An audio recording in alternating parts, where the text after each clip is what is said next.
श्राद्ध पक्ष या पितृपक्ष भाद्रपद मास के पूर्णिमा से शुरू होकर अश्विन मास की अमावस्या तक चलता है।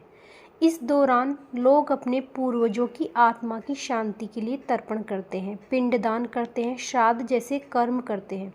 धार्मिक मान्यताओं के अनुसार इस समय जो हमारे पितृ होते हैं वह धरती पर आते हैं और अपने वंशजों से तर्पण की अपेक्षा करते हैं। तो इस समय क्या करना चाहिए, क्या नहीं, बहुत सी चीज़ें हैं इस वीडियो में बताएंगे। किस तरह से श्राद्ध करना चाहिए और क्या नियम है। वीडियो अच्छी लगे तो लाइक सब्सक्राइब जरूर कीजिएगा। श्राद्ध अगर आप जिस दिन कर रहे हैं उस दिन याद रखें कि मांसाहार का सेवन उस दिन घर में ना हो और उस दिन घर में बैंगन भी ना बनाएं। प्याज, लहसुन, बासी भोजन या सफ़ेद तिल या फिर मूली, लौकी, काला नमक, सत्तू, जीरा, मसूर की दाल, सरसों का साग, चना आदि ना बनाएं। यदि कोई उपयोग करना है तो पितृ नाराज हो जाते हैं इससे सेहत पर प्रतिकूल प्रभाव भी पड़ता है। श्राद्ध पक्ष के जो नियम होते हैं वह क्या होते हैं। पिता का श्राद्ध पुत्र करता है। पुत्र के ना होने पर पत्नी को श्राद्ध करना चाहिए। पत्नी ना होने पर सगा भाई श्राद्ध कर सकता है।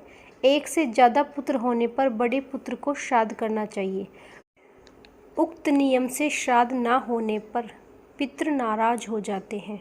कई घरों में बड़ा पुत्र है फिर भी छोटा पुत्र श्राद्ध करता है। छोटा पुत्र यदि अलग रह रहा है तब भी सभी को एक जगह एकत्रित होकर श्राद्ध करना चाहिए। श्राद्ध का जो समय होता है दोस्तों, श्राद्ध का सबसे श्रेष्ठ समय जो होता है दोपहर का कुतुब काल यानी रोहिणी काल होता है, यानी कि 12 बजे के आसपास, 11:30 के आसपास। उसके बाद आप कर सकते हैं।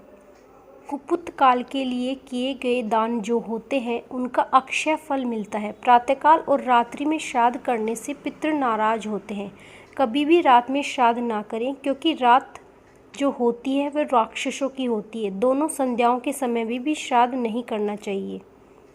और श्राद्ध करने के समय जो है शराब नहीं पीना चाहिए, मांसाहार नहीं खाना चाहिए। बहुत से लोग क्या करते हैं कि श्राद्ध हमारे पितरों का है, जो पसंद है हम वो उनके लिए करेंगे, शराब आदि चीज़ ले आते हैं, लेकिन ये चीज़ें नहीं करनी चाहिए। लहसुन, प्याज, नॉनवेज कुछ नहीं बनाना चाहिए और झूठ भी नहीं बोलना चाहिए। श्राद्ध के दौरान मांगलिक कार्य नहीं किए जाते हैं, जैसे इस विवाह, सगाई, गृह प्रवेश, शुभ जो शुभारंभ काम होते हैं वह नहीं करने चाहिए।